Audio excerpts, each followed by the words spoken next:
Have you ever wondered what goes on behind the scenes in a cricketer's life? How they manage their careers, how they make money, how they stay focused in the game? Usually, athletes have representatives who help them achieve their goals. So, today we have a very special guest with us. He's a player agent with 20 years' experience within the Indian sports industry. He's the man behind the off field success of Indian cricketer Mayank Agarwal. He started his journey as a cricket journalist with Wisden India and went on to work with some of the top sports management firms in the country before disrupting the athlete representation space. Dhruv talks to us about his journey within the Indian sports industry, working with RCB, the IPL, managing Mayank Agarwal, his advice for young athletes and aspiring sports agents. And he also talks about the reason why he hates the movie Jerry Maguire. As a young sports management professional myself, Dhruv has been a mentor to me. His advice and input have been extremely helpful in my career. So, if you're a young athlete or an aspiring sports agent or a cricket fan or just a sports fan in general, this episode is for you. Hope you enjoy the show. Don't watch Jerry Maguire. Please don't watch Jerry Maguire. Jerry Maguire is the worst movie you can watch if you're an aspiring Indian sports representative. And the worst thing you need, everyone thinking they're Jerry Maguire trying to sell their sponsorships. Forget it.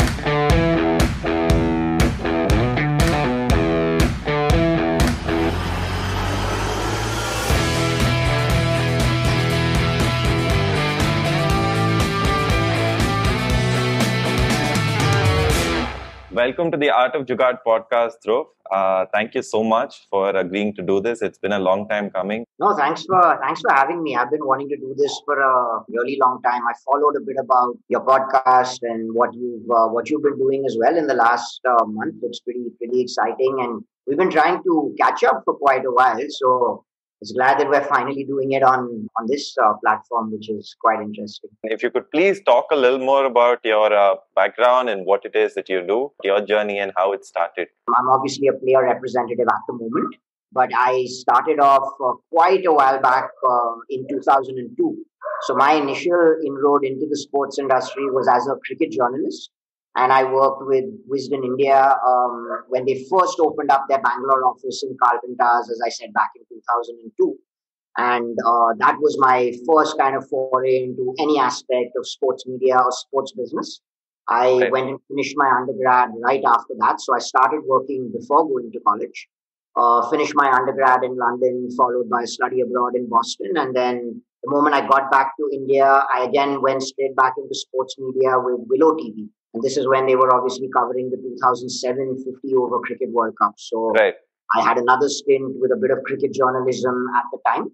And after that, I went straight into more the management side of things. Go Sports was my first proper gig. At the time, it wasn't a foundation. It was more a private sports management company. I was very lucky to be one of the first people they'd recruited. Following that, I joined Globosport because at the time, that was another prominent sports management company.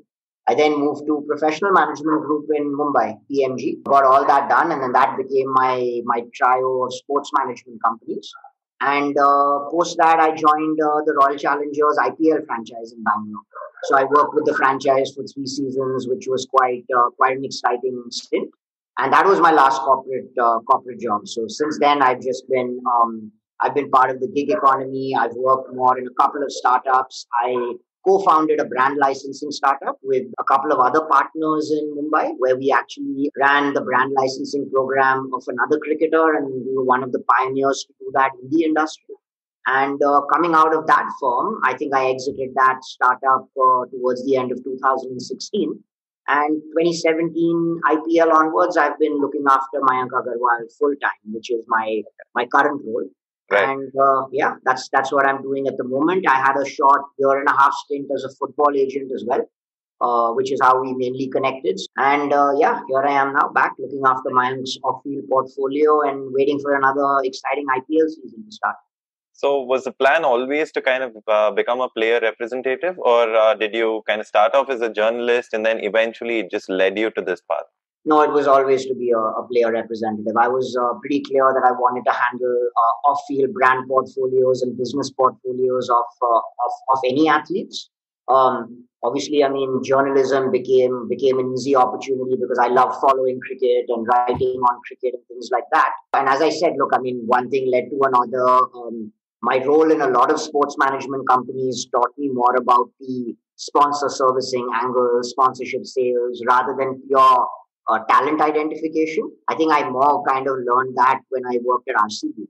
And that, funnily enough, was quite a unique phase in my career because back in 2009, 10, and 11, uncapped Indian players who used to be part of the IPL was signed outside the auction. It's very different from what it is today, where every single player goes into the auction pool and then they're bought in an auction. Where the team could scout players, basically. The team could scout players provided you were a full-time employee of the franchise. So towards, I think, the end of 2010, if you remember, RCB had a South African coach called Ray Jennings. Yep. And he was very, very keen to always look at upcoming talent and, any kind of good uncapped talent that you could recruit into a franchise.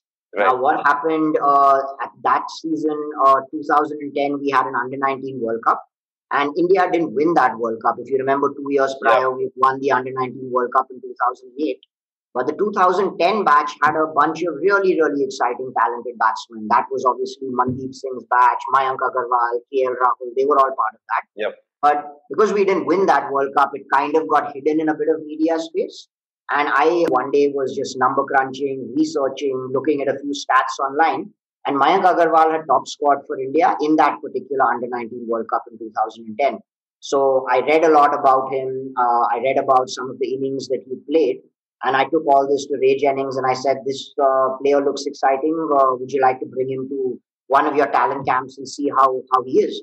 Right. And then obviously got in touch with him, found out what was happening. And we realized that another franchise already had their eye on him. So he obviously was a good player who people were looking at. So we brought him to the camp. Ray Jennings saw him and in 2 next sessions said, I want to sign him for RCB.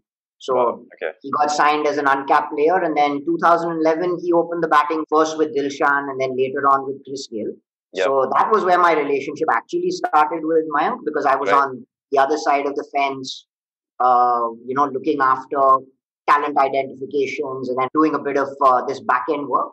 And then 2017, all those years later, I got to now work with him on his commercial portfolio. So it's been like an over a decade-long association, especially with him. So how did you kind of switch from representing the team and obviously working with RCB and then recruiting Mayank and going from there to actually representing him on a more personal level?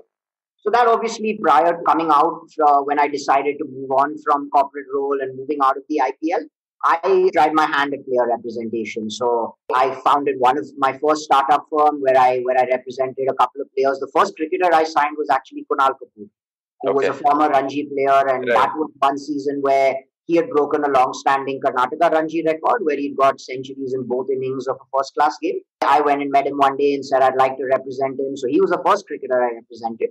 And obviously, I couldn't sustain that startup. I think we went out of business pretty quickly because it was a difficult business. I kind of learned the ropes, and that eventually led me to, because I had known enough people in the industry because of the sports management companies I'd worked with prior to RCB. I then decided to team up with a few people, and we worked with a more prominent athlete who was a very, very prominent athlete playing for India at the time. And that kind of led me into the model of representation. And coming out of that, it had given me a bit of entrepreneurial experience. It had given me experience on the management company side as well. So when I came back and met Mayank again in a very different avatar in 2017, I kind of came with more experience. And I went and met him and I said, look, since, we'd worked together in 2010, this is the body of work I've done since then. And, now I'd like to represent you and work with you in a very different capacity. And he was looking for representation at the time because he wanted to move out from the management firm that was representing him. And that's how we got talking. And do you remember your pitch to him when you wanted to represent him and work with him? Well, obviously there was comfort because we worked together, as I said, back in 2010 in the IPL. So there was instant comfort.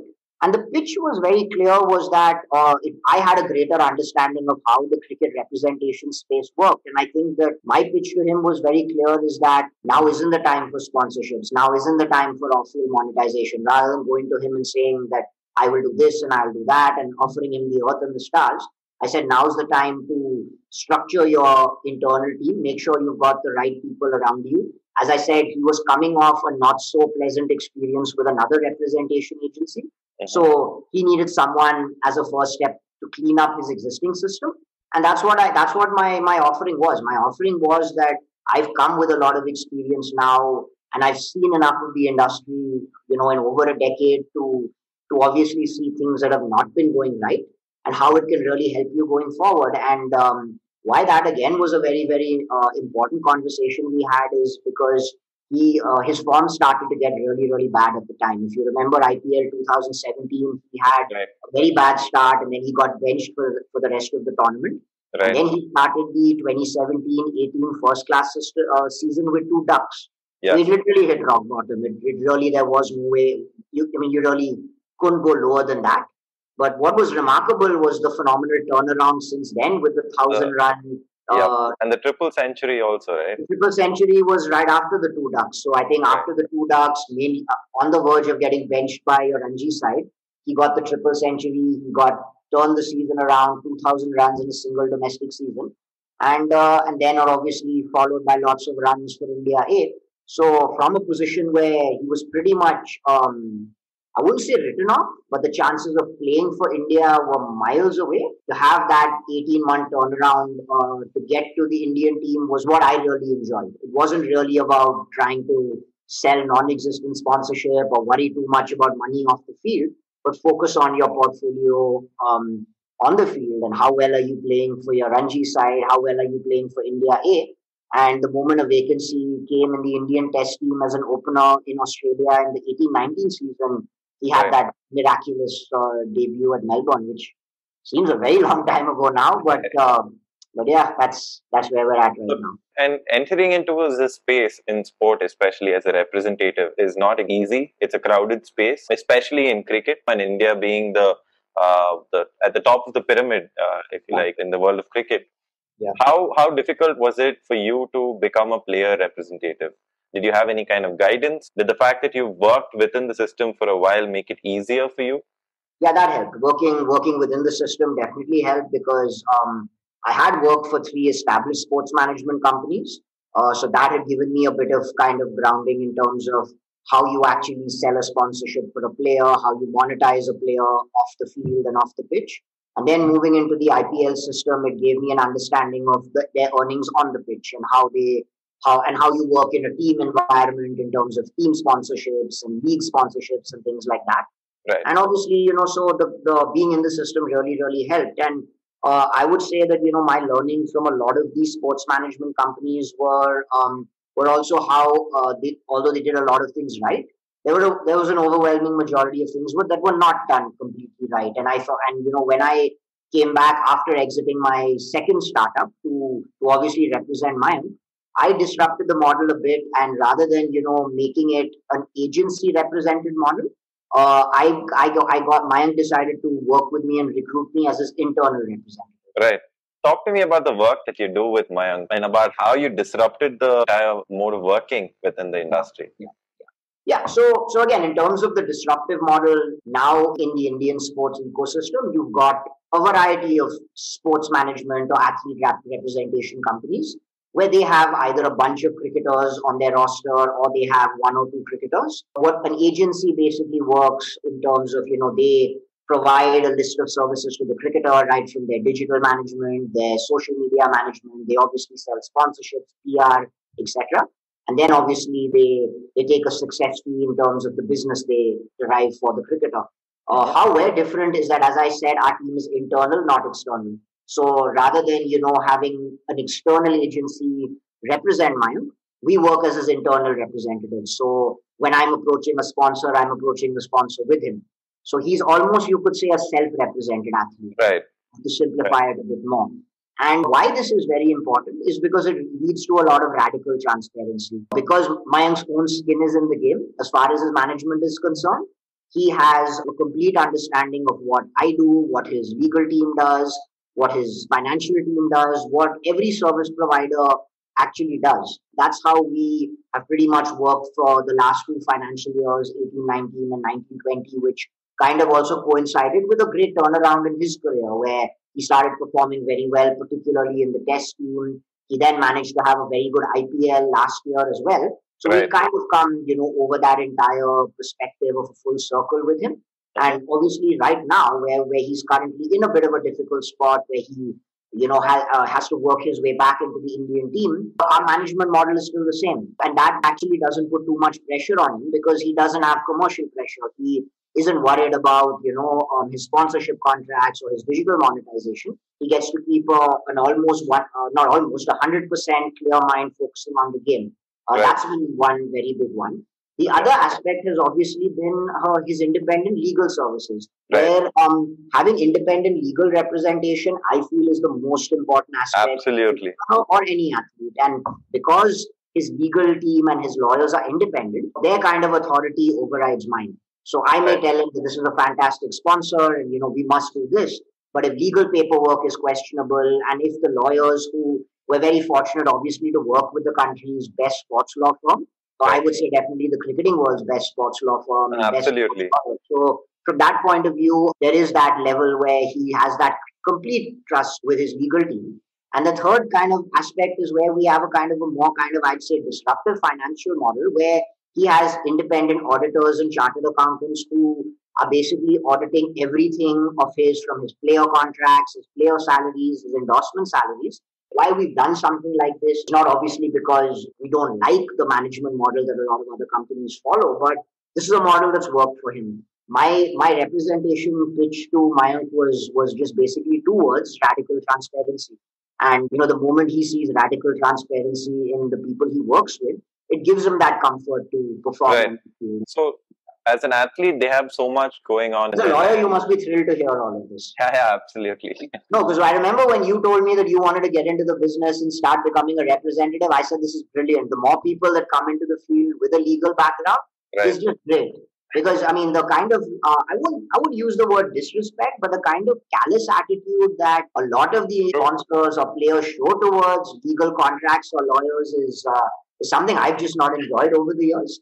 Right. So yeah, more lawyers the better. I put it that way. In fact, many clubs and representatives of organizations don't want to deal with the player the moment they know that they have a lawyer working with them. So that's a sorry state of the industry, but it's bound to change. How many times have you heard the word relationships? This is all about relationships and multiple times.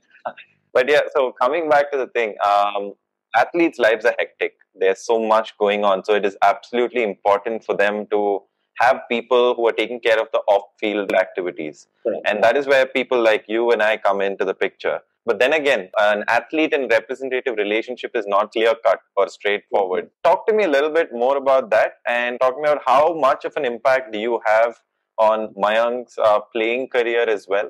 No, I'm glad you brought that up because there is a bit of a misconception in terms of what a cricket representative does or what a cricket representation firm does today in India. And today things are very, very different. I mean, from Sunil Gavaskar's days to Sachin Tendulkar's days, player salaries have gone through the roof. So players in that era depended a lot on their off-field income. Today the situation is very, very different. So apart from, one particular cricketer, every other cricketer's overwhelming majority of their income comes from what they earn on-field, which is their BCCI central contracts and their IPL contracts and things, things like that. What they earn off the field through endorsements, sponsorships, appearances is a tiny fraction of their player fee.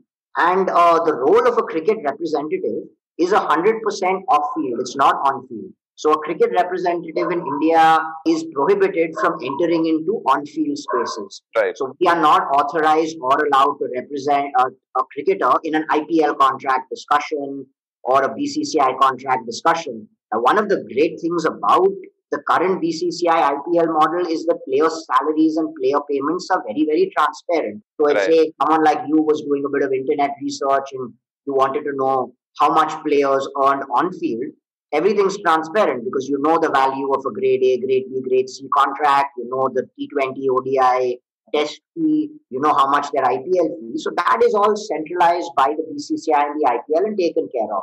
As I said, it's very different from the days when I worked in the IPL where you obviously could sign players outside. Now every uncapped player goes into the auction as well. Right. When a player like Mayank, for example, goes into the auction, I'm sure players would obviously have some kind of a preference for a team that they would like to play. So do you as a representative have any role to play in that or can influence any kind of decision, or do the players just leave it up to luck to kind of fall into whichever team?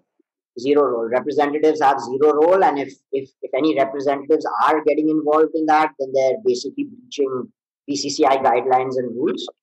Any player, like if any player wants to enter an IPL auction, he enters the IPL auction. And as I said, see, things in the IPL are very different now, where every franchise have a very, very competent management team, scouting team, research team. So when players enter the auction, they obviously know which players they want to buy. Again, where my position is obviously a little unique is because I worked on that side of the fence. So since I have worked in the IPL system for a team, I kind of do have a greater understanding of talent scouting, of player research, and obviously how perspectives move in terms of that kind of development. So Mayank and I will have a lot of conversations about new dynamics in the IPL and things regarding his game. But to Right. be very honest with you, I mean, I don't have more than maybe one conversation a month with him about anything on field, and I even try to avoid that. So Right. So it's purely just related to the commercial off-field activities. commercial off field, that is completely what your cricket representation does. So when it comes to sponsorship for Mayank, what was your strategy right from the beginning? Because we've seen a lot of athletes who go for multiple commercial opportunities that come their way, and they want kind of money coming in. So Yeah. what was your strategy with going for that, and how did you employ it? Well, the strategy was of just the previous answer that I just gave you, where we've spoken about player salaries, and it was sitting with Mayank, and his father used to be very, very involved in the early days of 2017, where we basically discussed very, very clearly that 95% of your income is going to come on field. If you perform well in the IPL, you get a good auction value. If you perform well and get selected for India, you play more ODIs and tests and you get a central contract. So that income is going to dominate the majority of what you earn. If you start thinking about how much money you're going to earn off the field, it will be detrimental. And again, not to be critical, because there are some exceptional cricket representation agencies out there, but an overwhelming majority of them make the mistake is that they look at a player when he's young and they start trying to monetize his Instagram and his digital platforms as fast as they can. And again, look, they're target driven, because when you're in an agency, you're target driven. So when an agency signs up a player, they have to keep doing multiple sponsorship deals, and there isn't that much money in the market. I mean, just look at the Group M report that we were talking about the other day as well. There is one player who has basically dominated 85 to 90% of the brand endorsement space. Right. Rest of the sponsorships are for the IPL and for central sponsorships with the BCCI. The rest of the players don't have a massively high sponsorship pool. So there is no reason for them to be sidetracked by off-field monetization and off-field money. I'll be honest with you, a lot of cricketers still don't even understand this. I mean, I am obviously very fortunate that, Mayank understands this extremely well. And he knows that whatever income he's going to earn off the field through sponsorships is supplementing his main income, which is on field. So Right. when I started in 2017 with him, it was very clear. Our job now is to make sure that you are in the right frame of mind while you're playing. You're not thinking about off-field commercials at all. Play very well, do better, do well in the Ranji side, do well for India A, get selected for India, and things will take it from there. And we didn't even sign his first sponsor with SIAT until he had played for India. If you remember, when he played in Melbourne on debut, he had an empty bat sticker Right. and two good test matches, and that's when we signed SIAT as his first sponsor. So the commercial strategy, even now with Mayank, is very, very consistent. Of course, yes, if he performs a lot better, he will have an upside in sponsorship income, but the focus has been to not focus on that. Right. As players, it's only natural for form to kind of have its own ups and downs. And when your form is fantastic, obviously you have a lot of brands and sponsors ready to support the athlete. But then the most important part of the work that we do is when the players have a bad form. Right. Yeah. So how do you ensure that the partnerships that you enter into, the sponsorships you enter into, are sustained through Correct. these rough patches? Yeah, so just to give you a current example where we are right now, Mayank had a great start to his career. As I said, from the debut in 2018, was the fastest to 1,000 runs as an Indian opener. He was the leading run scorer for India till the Australia tour in the World Test Championship as well. And after that really phenomenal IPL that he had last season in 2020 when they were in the Gulf, he obviously got selected in all three formats. And obviously, yes, during that time frame, we added some more sponsors to our portfolio, which was very exciting. But even now, if I'm talking 5 months later from them to now, where the last 5 months haven't been great, it hasn't really impacted our off-field commercials at all because the same portfolio of sponsors have stayed because they've enjoyed working with him as a professional and they've understood how he's approached off-field monetization. Right. That's been very good, and even because he's been very smart in picking the right kind of brands to associate with. So it hasn't been I have to monetize every minute of my time. I have to do as many paid appearances or paid Instagram posts as I can. I associate with brands I really really need. Right. And I often, Pranav, keep telling this to a lot of other young representatives that I speak to is that for a cricketer, what are your main core categories? You need a great cricket sponsor and a bat sponsor. You have that in your CAT or your MRF or your SG and your SS. You need a sports brand sponsor, your Nike, Puma, Adidas, and you need a nutrition sponsor. Everything else you earn, you don't really need. Let's be honest. Right. It's a bonus if you get it. If you do have these three core categories with you, and if you're working hard and earning all the income that's due to you on field, you're fine. Don't Right. start thinking about every other brand. And if all the five sponsors that I currently have, there has been a great thought process between why we signed them, which is why, to answer your question, in a lull at the moment, there's been zero impact on the commercial portfolio, if you want to look at it that way. Right now, Mayank's only focus is, backing up last season's IPL with another phenomenal IPL, and whenever opportunities arrive, work his way back into all three formats for India. So that's a single-minded focus. Right. He doesn't even speak about sponsorship and things like that. I mean, that's the last thing on his mind. So the day majority of the focus is not on cricket is the day I'm not doing a good job. Apart from the basic sponsors that you mentioned, your kit, your bat, and the nutrition sponsors, what is the criteria that you have when you're kind of figuring out who to partner with? Mayank's portfolio specifically? Yeah.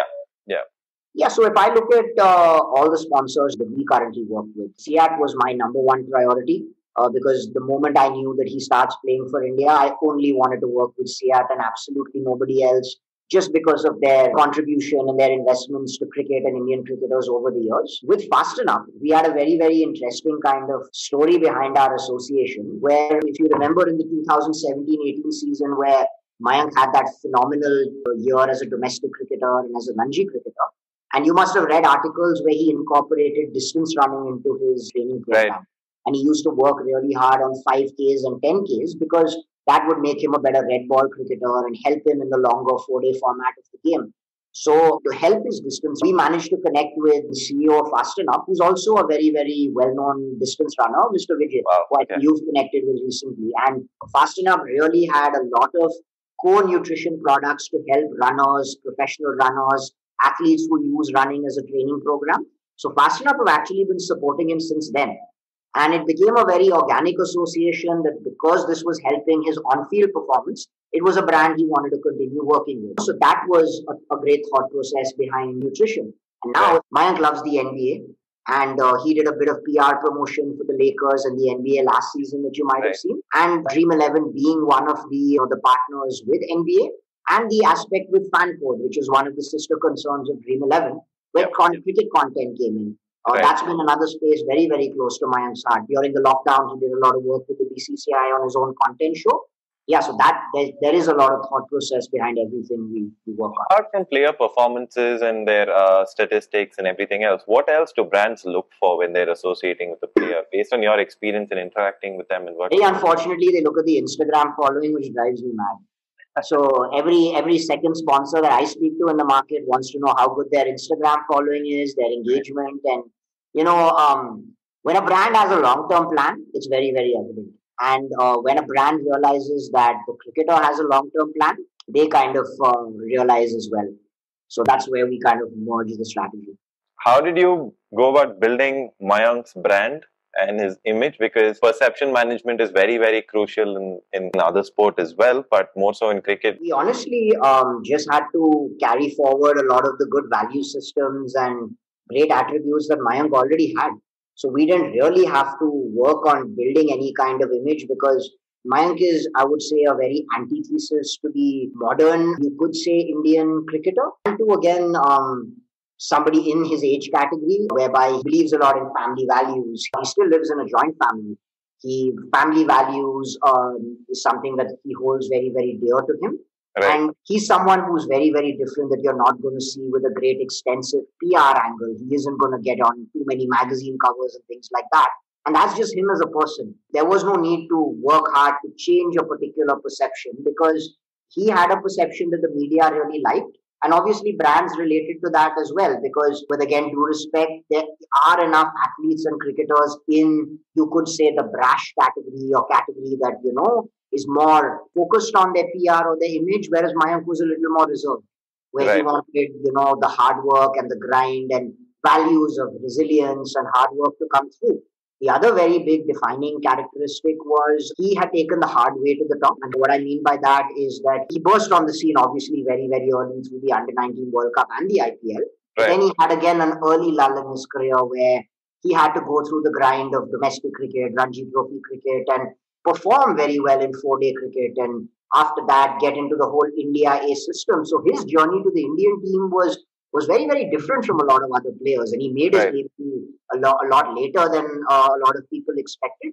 So his grind was a lot different. And those values are like how he is in real life. I mean, Right.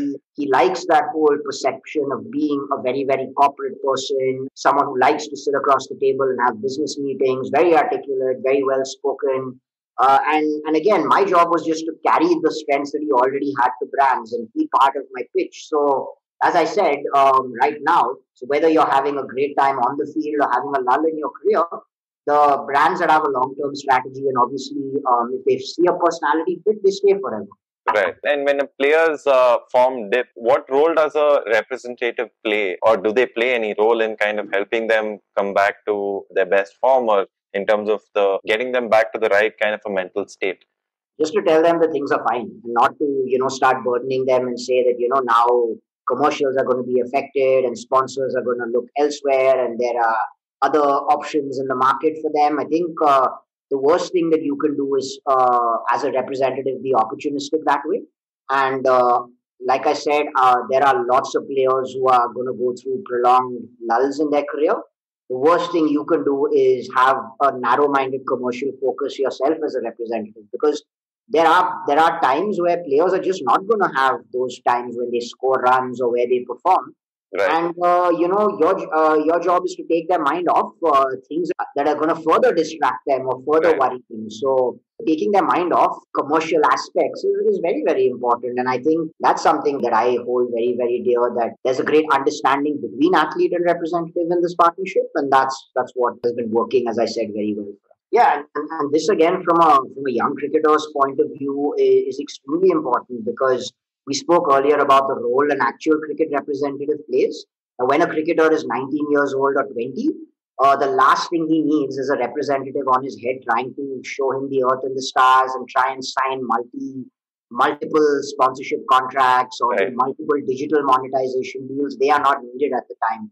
Right. Initially, when a cricketer gets in, he isn't even going to have a big sponsor portfolio where he actually needs a representative. I mean, obviously, yes, when you're playing for India and you have sponsors off the field, you need a good representative to handle your entitlements for sponsors and things like that. But when you're coming through the ranks, you don't. So your initial circle of people is no one but your personal coaches and your team coaches, because your primary role is to ensure that you perform. Right. You don't need people advising you on commercials and stuff like that. It all comes at the right time. And what would you say have your learnings been from the moment that you entered into the representation side of the business? And I'm sure there would have been a lot of mistakes been made. So what would you say they are? My biggest mistakes, and again, I wouldn't say big mistakes, they were huge mistakes, was I would say over the years, when you work with very high profile cricketers, you sometimes get too target focused, and you sometimes just want to get a deal done without spending a little extra time in due diligence and proper legal diligence. And that's something that I've really, really learned going forward, and which is why in my current role, I make sure even if it's a very, very small sponsorship, I do 5 times the due diligence that I had done previously in my career, and I don't interfere at all in legal processes at all. I Right. leave that completely to the experts. And not being, again, target obsessed has been good, because that allows the cricketer to focus on his actual on field targets, and rather than worrying about peripheral issues and how much he's going to do. So I think that Right. That's been my biggest learning if I had to pick one. So what does a day in the life of a cricket representative look like? In terms of right now with the IPL on, as I said, just look at your player sponsorship portfolios, look at the team sponsors that obviously his franchise have. Ambush marketing becomes a very big important aspect at this time of the year. And apart from that, letting the player be. Your role is to just work off the field, talk to sponsors, come up with commercial strategies, see what you can do, and communicate as less as possible with your cricketer. Give him as much free mind space. That's the best ideal day you should have. Right. If you have a day where you're on the phone 20 times a day with your cricketer, you're not doing something. Right. Yeah. So you mentioned this a little earlier when you were comparing being a football representative and a cricket representative. Yeah. I'm still a football representative. I haven't retired from that yet. Yeah. So I wanted to talk a little more about that and kind of obviously there is a clear distinction where a football representative has a role to play in a player's playing career as well, and the contracts and everything else. But apart from that, what else is the difference? Well, again, why the playing contract aspect is extremely important is because a football representative in India has to have a greater understanding of the ecosystem, the club system, the talent pool system, how it's working. It isn't as simple as just waiting for a player to reach the top and then calling sponsors and signing sponsorship associations. Right. In cricket, that again is all centralized by a state association, by the board, by the IPL. So no cricket representative is involved in actual talent development or talent upliftment of cricket. So do you think that should change? No, I think it works very well as it is at the moment, which is why we have such a strong cricket talent pool in India, because our first class system and our Ranji system and our club system and our league system, all the talent pool through IPL and India is so good, which is why there is such an abundant factory of talent. And a player knows where he has to come up. He knows how he has to perform through age group state cricket, to his Ranji team and things like that. Right. Now, so the representative, as I said, in cricket should only come in once you're about to make it to the Indian team or starting to play the IPL, when your off-field services are needed. Whereas in football, and you know that because we're involved in the same business as far as football is concerned, is that you need to have a great understanding of scouting, of how well clubs are doing, who are the good clubs from A Division to Super Right. Division to I League 2, I League 1. And obviously then understanding, building our relationships with CTOs of clubs and scouts of clubs to find out what they're doing. And what makes the football aspect extremely important is that we're actually dealing with the player's livelihood. Choosing a good club for a player is important to their bread and butter, because Right. as I said, footballers earn absolutely nothing off the field. So that's where I feel we have a greater responsibility as football representatives in the talent scouting space and understanding how the talent pool works. Right. That's if I had to make a comparison between them. To summarize what we've been speaking about so far, Dhruv, if you could kind of give your advice for young cricketers who are coming up in the game, who are just starting off their careers, Yeah. things to be mindful of, things to avoid. Well, avoid just, signing the first agent who comes to you. Obviously, do your due diligence. And again, my golden rule, independent lawyers. And the moment, when a young cricketer breaks through India under 19 and then is moving into it, firstly, having an understanding of the system, which most of them have, that it's all centralized. If you play well for India under 19, if you play well in Ranji Trophy, if you play well in age group state cricket, you have a very direct path into an IPL auction and into an India A. Handle that very, very well. Don't worry about off-field commercials. You don't need off-field commercials until you reach a certain level. So don't think about money off the field. That's the best advice I give everyone. And again, I keep telling a lot of young cricketers who come and tell me that please represent us and things like that. I said you don't need a representative. You don't need a representative now. Focus on your cricket. Get into the Ranji side. Play well. Get into the IPL. Wait for your India cap. There will be enough representatives or representation agencies to come to you at the moment. What is your advice for aspiring sports agents? Well, in football, obviously that we just discussed, understand the talent pool, because that's your main role. That's 100% of your work. Understand the club system well. Understand how scouting works. There are a lot of professional programs where you can learn the nuances of becoming a good football agent. Spend a lot of time reading up on sports law. That plays a massive role, especially if a young person wants to become a football agent, because Right. as you know, being a licensed intermediary or being a legal intermediary, is another crucial part of the system. So people like yourself who are already lawyers have a natural progression into being football agents. Right. On the cricket side, understand what the role of operation is that you're allowed to operate in. Don't go and miscommunicate your role and tell a player that you can get them into an IPL option, get them signed into an IPL team. You can't operate in those areas. Right. Stay out of that. Don't go and start promising too much early stage commercialization to a player till they're established. It doesn't help. The cricket space, representation space is hugely competitive because, as I said, I mean, there is one dominant cricketer that obviously, due to his brilliance, does dominate the market. And then there's the rest of the representatives trying to work with the rest.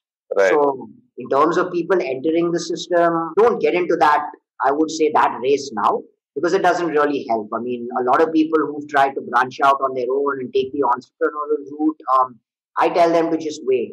Wait till you see a cricketer, and whenever you want to work with a cricketer, have a proper, well thought out commercial strategy. And, if the cricketer understands your role well, you understand your roles of operation, it becomes a very, very fruitful partnership. Right.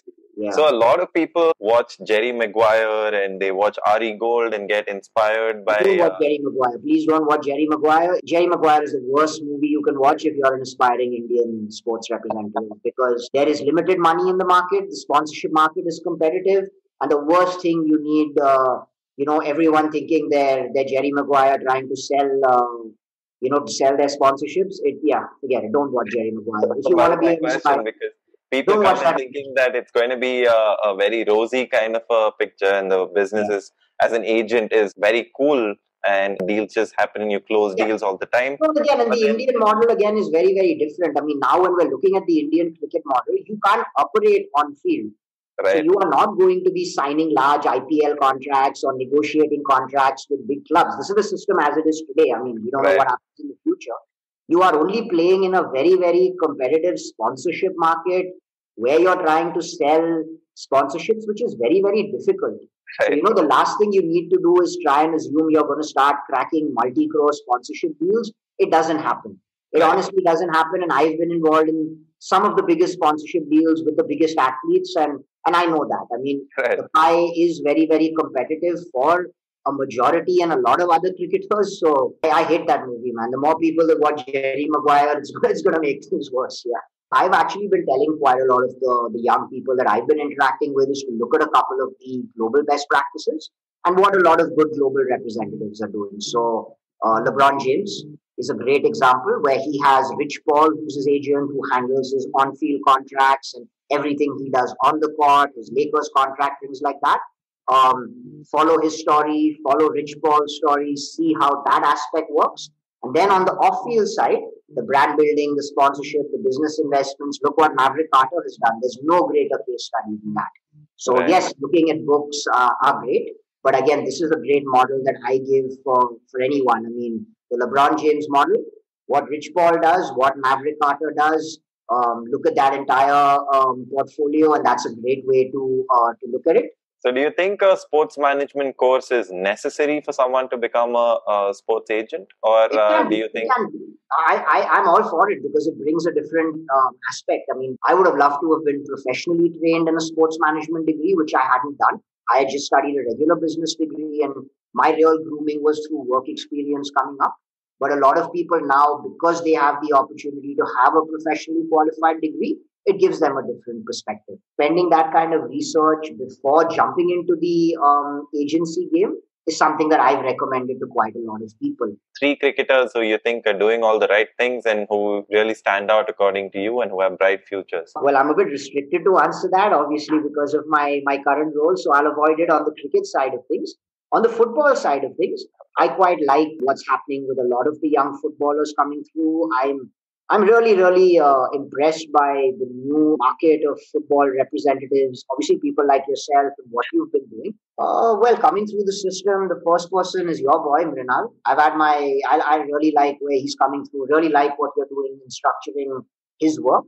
Sahal is one of my current favorites. I think he's got his best days are ahead of him. The third footballer, Aditi Chauhan, the women's co-captain, Indian women's captain, goalkeeper. She's one of my favorite footballers as well. So do you consume a lot of other sport other than cricket and football? Yeah, all of that, all of that. I mean, I knew you were going to come to this question. Everyone asks me that when do I work with all the sport I'm consuming. So I'm a premium subscriber to the NFL app, to the NBA app, to Right.